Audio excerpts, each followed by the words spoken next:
Hi everyone! Welcome to our channel. If you're new here, we're so glad you've joined us today.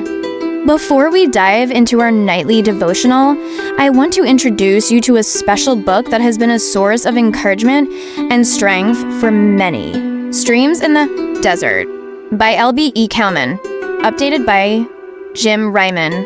This book has provided timeless wisdom and comfort to countless readers over the years, and we're excited to share today's reading with you. But before we start, I'd like to ask for your support. We're a new channel, and we're aiming to reach 1,000 subscribers.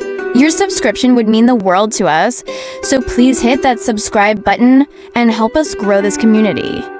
Streams in the Desert, August 25th. Before this faith came, we were held prisoners, locked up until faith should be revealed. Galatians 3:23.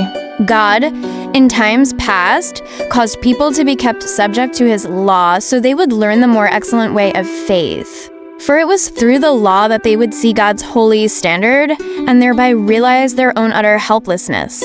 Then they would gladly learn his way of faith. God still causes us to be locked up until faith is learned. Our own nature, circumstances, trials, and disappointments all serve to keep us submissive and locked up until we see the only way out is his way of faith.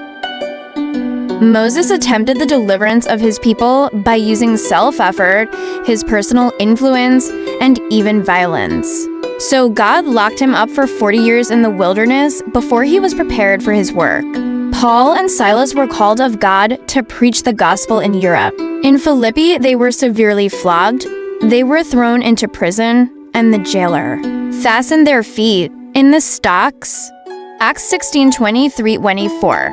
They were locked up to faith. They trusted God and sang praises to him in their darkest hour, and God brought deliverance and salvation. The Apostle John was also locked up to faith when he was banished to the Isle of Patmos.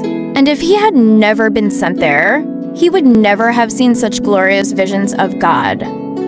Dear pilgrim, are you in some terrible trouble? Have you experienced some distressing disappointment, sorrow, or inexpressible loss?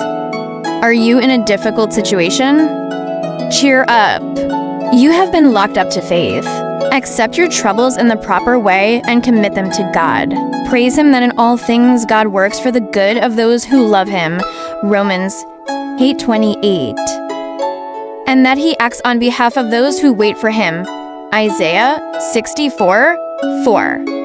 God will send you blessings and help and will reveal truths to you that otherwise would never have come your way. And many others will also receive great insights and blessings because you were locked up to learn the way of faith. Great things are done when man and mountains meet. These are not done by walking down the street. Thank you for spending this time with us today. Remember, no matter what you're facing, you might just be locked up to faith. Trust in God and let him reveal his way to you. We hope you'll join us again tomorrow for our next devotional reading.